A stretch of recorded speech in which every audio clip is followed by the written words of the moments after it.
Hi, it's Daphne. Welcome back to my channel. In today's video, I'm going to be talking about all the books I read in July, aka my July wrap-up. Really quick, a life update. I took a mini week off break just because I was stressed about work and wedding stuff, and I didn't want to add pressure on myself with this YouTube stuff, which is just supposed to be fun. So I appreciate your patience with that. I have 3 reading vlogs that are getting a little stale, but I want to get them out to you as soon as possible.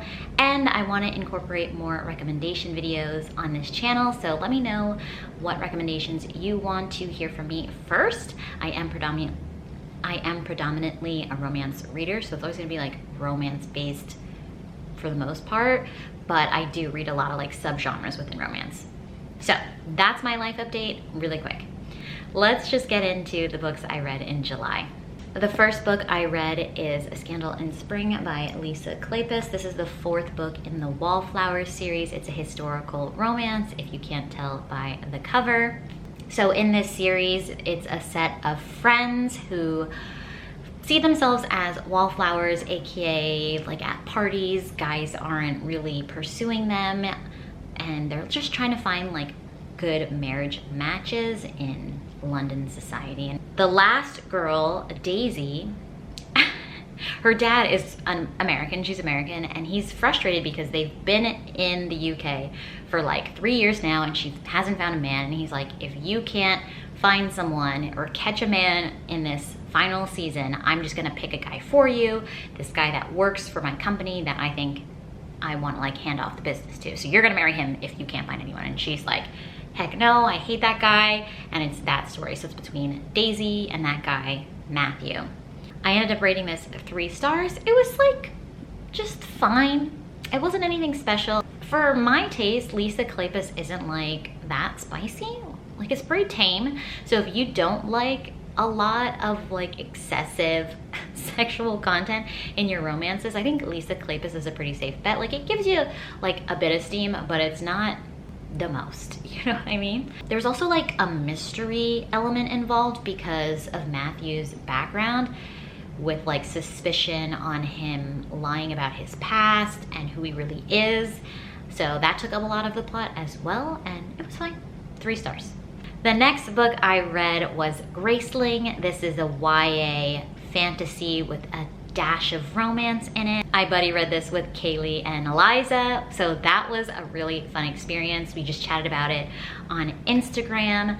It was my first like YouTube buddy read, so I was very happy to read it along with them, even though YA isn't something I gravitate towards anymore. But for a buddy read, like, I'm more open to it. So this book is about Katza. She is a Graceling fighter. So she's like very skilled when it comes to physical combat, shooting arrows, and things like that. So she's kind of become her king's assassin, and she has this reputation of being like a mad feral dog pretty much, and like breaking people's fingers and stuff, like really scary. But she doesn't like being used that way. She has like a secret group where she does justified good work for her kingdom and things like that. She ends up meeting this guy, Poe. He's also a Graceling fighter, and they go on this adventure because Poe's grandfather was kidnapped, and they're trying to figure out what's going on between all the different kingdoms and like why his grandfather was kidnapped and what nefarious activities are going on in the land, like across all the kingdoms. Yeah, that's like the gist of it. The plot, in my opinion, like doesn't make a lot of sense and wasn't like the fun part of the story. The fun part of the story is Katza and Poe getting to know each other and falling in love, and them going on their little like journey and stuff together. You find out more about Poe's Graceling skill, and Katza like evolves as a person eventually because she's very like harsh and impatient with people, and not very understanding, but she gets better. It was fun. I actually listened to this on audio. I listened to the full cast audio, which was a really, really interesting, cool, immersive experience. And as I was listening to it, I was like, this sounds so familiar. I'm like, am I guessing the plot points, or have I read this before? And eventually I realized that I did read this when I was probably in middle school, because I just remember so specifically this very handsome man in a forest with like one golden eye and like one silver eye or something. And the thing with the Gracelings, they have different colored eyes. That's like the thing. And I was like, this is the book. Like, I was in love with Poe when I was in middle school. So that was a fun experience, just being like, oh, now I can finally know where that guy was in like the recesses of my memory. So yeah, that made the whole reading experience worth it, in addition to Buddy reading it. But like I said, YA, it was fine, 3 stars. Then I read The Company of Fiends by Catherine Moon. This is the second book in the Tempting Monsters series. So this was a journey. This is a reverse harem monster romance. It's centered around our heroine. Her name is Hazel. She's supposedly human, but she's actually keeping it a secret that she's like half woodland fae or something along those lines. And she works in this theater where they put on these elaborate sexual performances with human women and like one human guy, and a variety of monsters. So the monsters can come to the theater and live out this fantasy of like being with a human. Monsters are kept secret in this world. The normal human population has no idea about monsters. And there's like an underlying mystery that carried over from the first book with this evil, like money-hungry monster that just like wants to have a monopoly over the monster world, pretty much. That part like is necessary, I guess, but like not where the fun is. The fun is with Hazel meeting all her different monster lovers. She's been at the theater for like 8 years or whatever. She ages slowly because of her mixed blood. She has like, oh my God, there are so many different monsters. There's like a warrior monster, but he's like a gentleman and he's really rich. And then there's an imp, which is like a kind of like winged demon that works at the theater with her, and he's like been in love with her.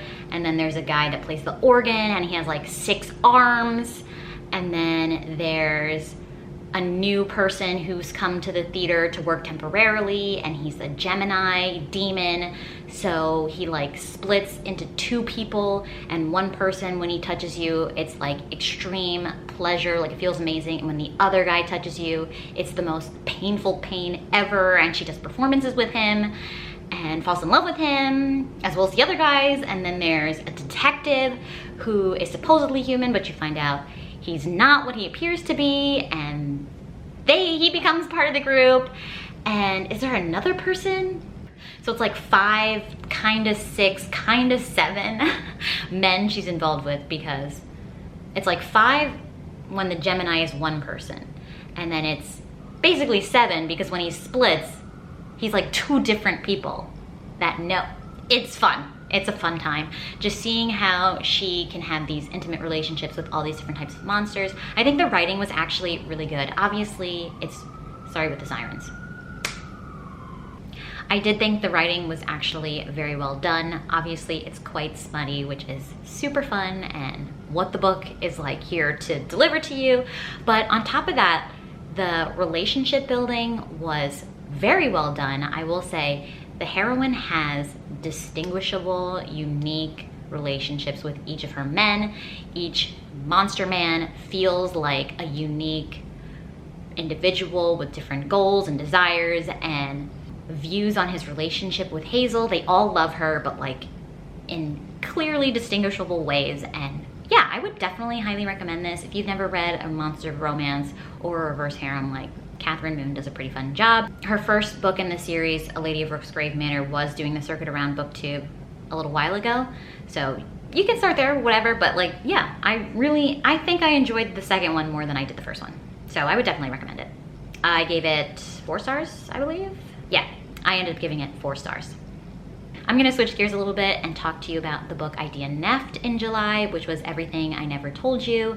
This is like a domestic mystery kind of book. It's not in my typical at all, but it was a part of like a book club thing for work with like the women's group or whatever. So I was like, oh, you know what, I'll just give it a try. So I took it out from the library. I even tried out the audiobook, and I was like, I listened for like 3 chapters and I just didn't care. I didn't like any of the characters.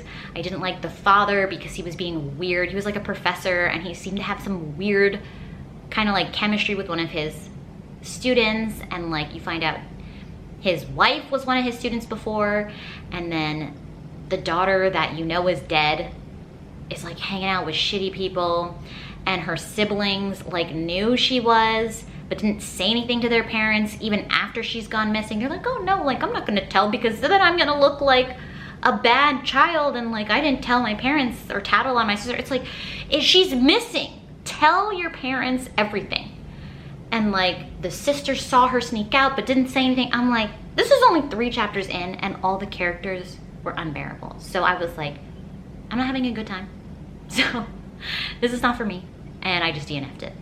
I also read Set on You by Amy Leah in July. This is a contemporary romance that takes place in like the gym environment. I haven't read a gym romance before, and they do spend like 75% of the book at the gym, which was fun. I wasn't expecting that. Like I knew it was like about people that met each other at the gym, but like being in the gym was fun. I spend, well, not lately, I've taken time off the gym because of my mental health or whatever, but previously I was going to the gym at least 4 times a week.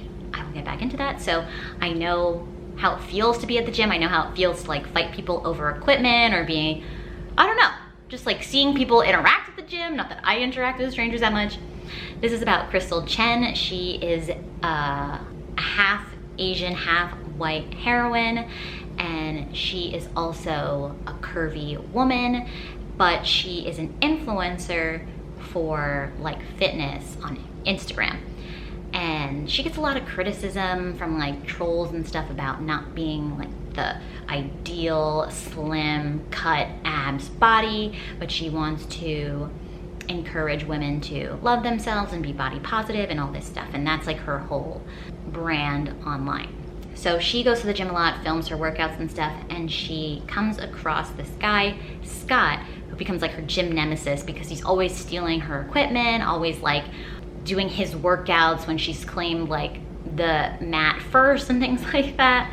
And they have like this chemistry hating each other thing in her perspective, right? This is all from her perspective. Her grandmother ends up getting engaged to his grandfather, so they have to spend a lot more time together, and it's their romance and how they get over this enemies relationship to a lover's relationship. And it was sweet. I ended up giving it 3 stars. It did give a bit of insta love vibes as you go along in the story and things are revealed to you, especially about like the hero and how he feels about her. But it was cute, light, a good palate cleanser book for sure. The body positivity stuff was a little bit shoved in your face. Like, I 1000% agree with the message of the book with not needing to fit a certain standard and loving yourself, but not always having to love yourself, not needing to force yourself to love yourself every single day, and to be able to like step back and be like, you know what, I'm having a bad day, but that's fine. I'm human. But like, I love the skin I'm in, and I love myself with all my flaws and all that stuff. Like, I love that message.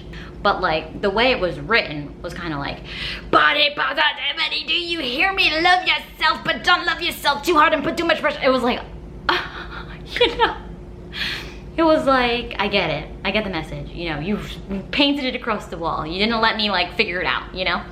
So just not a big deal, but like, just FYI. Oh, and fun fact, Scott is also like a firefighter, and he's smoking hot, and he's a firefighter, so like, that's hot. That's enough said on that. 3 stars. And then the last book I read in July was another Ice Planet Barbarians book. This is the 13th book in the series. I'm getting close to the end here. And this one was called Barbarians Redemption. So this one is between Beck, who is an Ice Planet barbarian. He has not been very well liked by the humans. He was actually like pleasure mates with one of the human women before, but they would always fight. And then she finally got away from him and found her true mate and like resonated with this other alien. And he's just been kind of salty, and he's just not that approachable and likable as a character. So this book is his redemption arc.